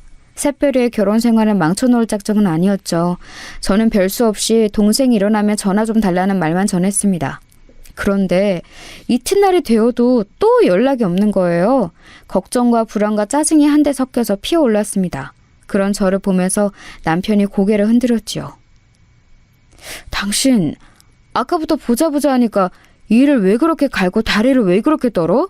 이 다 나가고 복 다 나가겠어. 처제가 어련히 잘 있을까 봐서 이래? 잘 때 이간의 습관이 있는 당신이 나에게 할 말은 아니야. 그리고 다리 떠는 게 건강에는 좋거든? 연락 이 정도로 안 되는 거 사실 대단히 별일은 아닐 수도 있어. 남들이 보면 그래서 뭐가 문제냐고 할 수도 있겠지만 내 동생은 이렇게 연락이 안 될 사람이 아니기 때문에 내가 지금 이러는 거야. 내가 이런 말을 하며 당신이 화를 낼까 봐 참았는데 나는 처제가 결혼하고 나서 자기만의 온전한 생활을 가져본 것에 만족감을 느껴서 잠시만이라도 당신에게서 해방되고 싶어하는 건 아닐까 이런 추측이 들더라. 간섭을 벗어나서 한 번쯤은 아예 연락도 안 하고 안 받고 싶어하는 거겠지. 상식적으로 지금 이 상황은 그런 상황이야. 당신도 속으로는 내심 이렇게 생각을 하고 있었지? 아니, 조금도 그렇게 생각한 적 없는데? 우리 샛별이가 대체 왜 나를 간섭이라 여겨? 그럴 애가 아니야. 당신은 뭘 몰라. 당신은 처제가 늦둥이 동생이기 때문에 자식만을 애틋하게 키워봐서 그러는 거야. 원래 자기 자식을 다 안다고 부모는 과신하잖아. 그런 거랑 똑같아. 샛별이는 나를 자기 인생의 대장이라고 여기면서 자란 애야. 내가 걔를 밀어주면 걔는 착실하게 앞으로 나아가면서 으쌰으쌰 잘 살아왔어. 당신이 알지 못하는 우리 자매만의 역사가 있고 유대관계가 있으니까 헛다리 짚지 마셔. 저는 남편에게 어림도 없다는 듯 굴었지만 사람 마음이라는 게 강철처럼 아주 단단할 수는 없는 법이더군요. 겉으로 티는 안 내어도 깊은 속으로는 진짜일까? 내 동생이 지금 나를 잠시나마 벗어나고 싶은 존재로 여기는 걸까? 이런 생각이 들어서 가슴이 찰렁 내려앉았습니다. 저희 애들도 저에게 그러더라고요. 이모는 이미 다 큰 성인인데 자기 인생의 이막을 찾아서 결혼까지 했는데 제가 너무 쓸데없는 걱정을 하면서 지금 참견 중인 거라고 말입니다. 남편과 자식들이 다 비슷한 말을 하니까 저도 약간 자중이 되긴 했죠. 차분하게 마음을 가라앉히고 샛별이가 먼저 연락을 주기로 기다렸습니다. 기다림의 미학이라는 표현도 있잖아요. 그걸 실천하기로 했던 거죠. 하지만 지금 한 달을 채우도록 연락이 없는 건 좀 너무한 거 아니야? 차분하게 마음을 가라앉히기는 개뿔. 안 되겠어. 누가 나를 간섭쟁이로 욕을 하고 비웃든 말든 상관없어. 이런 답답한 심정을 안고 지내느니 저질러 버리는 게 낫지. 당장 쳐들어간다. 그러나 제 성격상 실천의 결심은 얼마 가지 않았고 차키를 집어들고 말았습니다. 왜냐하면 제보 또한 연락이 안 되고 있었기 때문입니다. 왠지 제 연락을 피하는 것 같다는 생각이 들었어요. 차로 2시간 걸리는 거리를 저는 1시간 40분 만에 돌파하여 새별이가 있는 곳에 도착을 하였습니다. 새별이의 시댁이기도 했지요. 거침없이 현관 앞으로 가서 초인종을 눌렀습니다. 새별이의 시어머니 사돈 어른이 응답을 하시더군요. 불쑥 찾아온 방문객의 정체가 저인 것을 아시자 인터폰 너머로 왠지 흠칫하시는 게 느껴졌어요. 동생 만나러 왔다고 했더니 없다고 하더라고요. 제가 문이나 열라고 그랬죠. 먼 길 왔는데 인터폰으로만 대화하고 있는 건 좀 아니었으니까요. 사돈 어른도 그리 생각하기는 하셨는지 잠시 후 현관문을 열어주셨습니다. 처음에는 분명 결이 가득한 얼굴로 문을 딱 여셨는데 살벌하게 가라앉은 제 얼굴을 보시더니 약간 주춤하시면서 안색을 바꾸셨어요. 제 귀에 눌리신 모양이었습니다. 굉장히 난처한 표정으로 눈썹을 축 내리시면서 제 동생이 없으니까 지금은 곤란하다고 하시더군요. 우리 며느리 애기가 아침 일찍부터 약속이 있다나 뭐라나 그러면서 외출하고 지금은 없어요. 어떡하죠? 어떡하기는 뭘 어떡하나요? 제가 안에 들어가서 동생을 기다리면 되겠죠. 굳이 그러실 것은 없는데요. 여기 근처에 카페 하나 크게 생겼는데 거기로 가시겠어요? 제가 차 한 잔 사드려도 좋고요. 옆으로 비켜주시는 게 저한테는 더 좋을 것 같습니다. 저리 좀 비켜주세요. 저는 짜증스럽게 사돈 어른을 옆으로 밀치고서 집 안으로 발을 들였어요. 사돈 어른이 저를 말리고 자시고 할 새도 없이 저는 성큼성큼 집안을 활보하며 샛별이와 제부의 공간을 찾았습니다. 가정 안쪽에 있는 부부 침실 문득 딱 열었을 때였어요. 제가 너무 놀라서 그 자리에서 일단 굳어버렸네요. 언니? 언니가 맞은 거야? 언니 나 여기 있었어. 나 좀 도와줘. 새별아, 너 이게 뭘 그리 지금 이게 뭐야? 다쳤어? 이 엄청난 기부스들은 대체 무슨 약물인데 어쩌다 이랬어? 언제 이랬어? 연락은 왜 안 됐어? 침대에 비스듬히 눕듯이 앉아있던 제 동생은 오른팔과 오른다리에 두툼한 기부스를 하고 있었습니다. 상상도 해본 적 없던 상황에 제가 진짜 기가 막히더라고요. 설마 이렇게 크게 다친 후였다니. 병원에 입원을 하고 있는 쪽이 더 어울릴 만한 기부스들이었는데 집에서 이런 몰골로 처박혀 있었다니 너무 어이가 없었습니다. 그런데 곧 더한 사실이 샛별의 입을 통해서 밝혀졌어요. 내가 연락을 하고 싶어도 할 수가 없었어. 휴대폰을 어머님이 가져가 버리셔서 언니나 다른 사람에게 연락하면 가만 안 두시겠다고 그런 엄포를 놓으시고는 돌려주지 않으셨어. 뭐라고? 미친 거 아니야? 연락을 왜 못하게 해? 저기요, 이것 보세요. 이게 대체 어떻게 된 일입니까? 제 동생이 팔다리를 죄다 다쳐서 이런 꼴이 되었는데 왜 제가 몰라야 했던 거죠? 게다가 한쪽 팔다리가 다 이렇게 됐으면 당연히 거동이 불편한데 왜 목발이고 뭐고 주변에는 아무것도 안 보여요? 저는 눈이 돌아가서 아연 실색을 하며 방 안의 풍경을 바라보고 서 있던 사돈 어른을 향해 외쳤습니다. 사돈 어른은 입을 꾹 다문 채로 저를 답답하게 만드시더니만 이내 어쩔 수 없었다고 작은 목소리로 중얼거리셨죠. 그때 샛별이가 눈물을 흘리며 울기 시작했어요. 제가 와줬으니 이제 지옥 탈출이라고 여겨져서 눈물이 터진 것이었죠. 서럽게 엉엉 울면서 저에게 그간의 이야기를 해줬는데 오늘아 짓뭉개진 발음이었지만 핵심을 이해하는 것에는 큰 어려움이 없었습니다. 제부가 이런 거라고? 둘이 말다툼하고 있을 때 제부가 너를 확 밀치는 바람에 네가 이렇게 다친 거라고? 그래놓고서 너에게 이혼을 당할까봐 네가 나에게 일러 바치면 내가 사다를 내놓을까봐 그걸 계속 작정하고 숨겨온 거야? 병원에서부터 너를 감시했었다고? 다친 후로 병원 말고는 다른 곳을 한 번도 외출한 적이 없었고?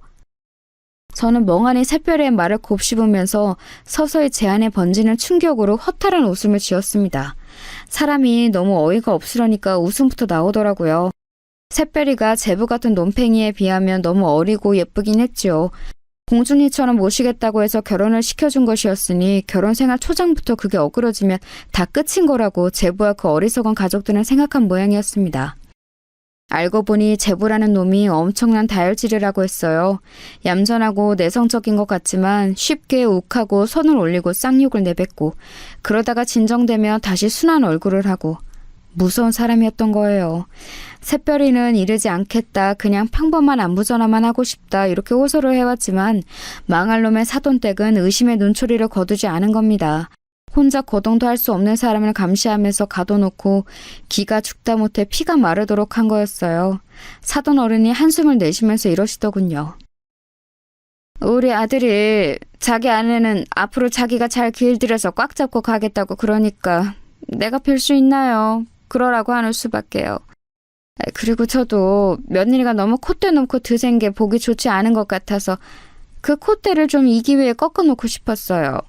며느리란 모름지기 시어머니에게 순종해야 하는 법인데 그런 게 전혀 없고 자기 하고 싶은 대로 행동을 해버리니까 누가 위에 있는지 정확히 알려주면 좋을 것 같아서.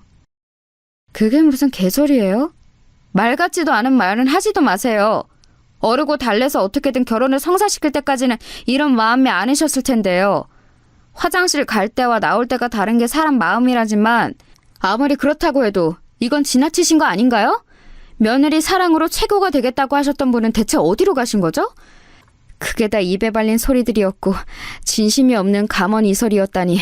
그런 것에 속아 넘어가서 제가 제 동생을 이딴 집구석에 시집을 보냈다니 저는 지금 제 혀를 씹고 싶은 심정입니다. 이러니까 저희가 더욱 그랬던 거예요. 너무 유별나게 그렇게 동생을 위하고 싸고 도시니까 저희도 나름의 조치를 취할 수밖에 없었던 거라고요. 며느리는 이제 저희 집안 식구인데 그것을 용납하지 않으실 것 같아서 그랬습니다. 네? 싸고 돌긴 뭘 싸고 돌아요? 어디 김밥 싸요? 도시락 싸요? 거참 표현을 이상하게 하시네. 제가 분명 말 같지도 않은 말은 하지 마시라고 했을 텐데요. 노망 나셨나 보네요. 조기 치매가 오셨네. 새별아, 나는 네가 벌써부터 치매가 온 시어머니 모시고 살기에는 너무나도 젊고 아깝다고 생각하는데 너는 어떻게 생각하니? 제가 낮게 이를 갈면서 말을 하자 훌쩍거리고 있던 새별이가 우는 것을 멈추더니 고개를 번쩍 들어서 자기 시어머니를 똑바로 쳐다봤어요. 그리고 다음 순간 제 동생 새별이가 취한 행동에 상황이 상황임을 잊고 저는 웃음이 터질 뻔했습니다. 새별이가 멀쩡한 왼손을 들어서 손가락 부분만 기부스 밖으로 나와 있는 오른손을 움직이더니 기부스 끝으로 오른 손가락에 중지를 들어올린 거예요. 제가 키운 동생에게서 난생 처음 보는 손가락 욕이었습니다. 기부스 사이로 가운데 손가락을 들어올린 새별이가 눈을 부릅뜨고 말했어요. 어머님, 이거나 잡수세요. 그리고 꺼지세요. 그러자 사돈 어른이 삽시간에 얼굴이 벌겋게 달아오르더군요. 마음 같아서는 깽판을 쳐놓고 싶었으나 새별이를 챙기는 것이 우선이었기에 저는 얼른 부축에 나섰습니다. 목발도 없이 사람을 이렇게 방치해놨다니 새별이를 힘겹게 부축하는 동안 욕이 나오더라고요. 사돈 어른은 이대로는 못 간다면서 절대 못 보내니까 자기 아들이 올 때까지만이라도 있어야 한다고 박박 우겨댔어요. 그래서 제가 그 면상 앞에 꽉 쥔 주먹을 들이밀었죠. 한마디만 더 하면 주먹으로 응당하겠다는 표시였습니다. 불쑥 들이밀어진 주먹에 놀란 사돈 어른은 엉덩방아를 찌우며 주저앉았습니다. 세게 엉덩방아를 찌으신 것인지 바로 일어나지 못하시고 허리를 부여잡으며 고통스레 신음을 하셨어요. 그러거나 말거나 저는 새별이를 챙겨서 그곳을 빠져나가기에 급급했네요. 웬 정신나간 집안에 잘못 걸려서 그간 마음고생 몸고생 다 하고 있었을 제 동생을 생각하니 짠하기도 했고 미안하기도 했습니다. 내가 너무 미안하다 새별아. 진작에 찾아왔어야 했는데 네가 너무 잘 지내느라 나에게 연락을 일부러 안 할 수도 있다고 여기고서는 지금까지 시간을 지체해버렸어. 내가 잘못이었어. 아니야, 괜찮아. 하나도 안 늦었어. 다친 사람을 이렇게 고립시켜 놓은 남편 시대. 그렇다면 내가 다 나은 후에는 어쩌려고 이러는 것인지, 그 안에 나의 길을 팍팍 죽여놓으려고 이러는 것인지 정말 감이 안 잡히는 이상한 사람들이라서 황당했고 무서웠는데 그래도 꿋꿋하게 버틸 수 있었던 건 언니가 나를 찾으러 와줄 거라는 믿음이 있어서였어. 왜냐하면 언니는 내 대장이잖아. 대장이라면 반드시 멋지게 출동해 줄 줄 알았지. 새별이는 그렇게 말하며 씩씩하게 웃어 보였지만 눈가에는 눈물이 다시 맺혀 있었죠. 그야말로 황당한 일련의 과정을 지나는 동안 그 속이 얼마나 갑갑하고 두려웠을까요? 우선 병원부터 향했고 며칠 입원을 하는 것으로 정했습니다. 안락하게 병원에 누워있으니까 새별이가 얼굴이 편안해지더라고요. 그리고 우물쭈물하면서 저에게 심정을 고백해왔어요. 사실은 제가 탐탁지 않아 하는 결혼을 한 것이기 때문에 금방 이렇게 저를 실망시키면 안 될 것 같아서 자기가 그 상황에서도 가만히 있었던 것도 있다고 그랬어요. 저에게 나쁜 소식을 안겨주고 싶지 않았던 거예요. 그 마음이 뭔지는 알 것 같아서 차마 나무랄 수 없었습니다. 제가 한숨만 쉬고 있으려니까 샛별이가 민망한 분위기를 없애고 싶었는지 기부스를 가리키면서 이제는 진짜 병기다운 병기가 됐다며 장난을 치더군요. 먼저 밝게 구는 샛별이를 외면할 수 없어서 저도 장단을 맞춰줬네요. 저희 남매가 서로 웃고 떠드는 걸 보며 가슴을 쓸어내린 사람 바로 제 남편이었습니다. 자기 처제를 멋대로 오해한 후였으니 심장이 떨렸을 테죠. 만회를 하려는 것인지 제부라는 놈이 낯짝 두껍게 샛별이를 찾아왔을 때 활약을 하였습니다. 죄송합니다.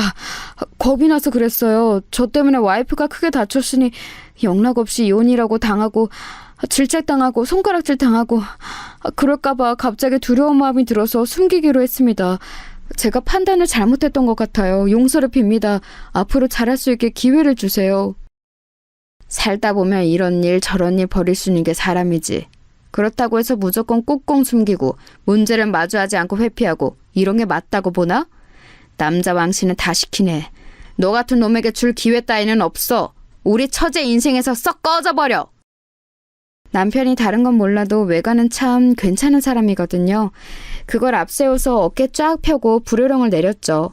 제부 같은 구질구질한 놈은 남편이 윽박을 지르자 꼬랑지를 말 수밖에 없었습니다. 그 이후로요? 당연히 둘은 이혼을 했고 그 과정에서 정당한 보상금도 다 챙겨놨습니다.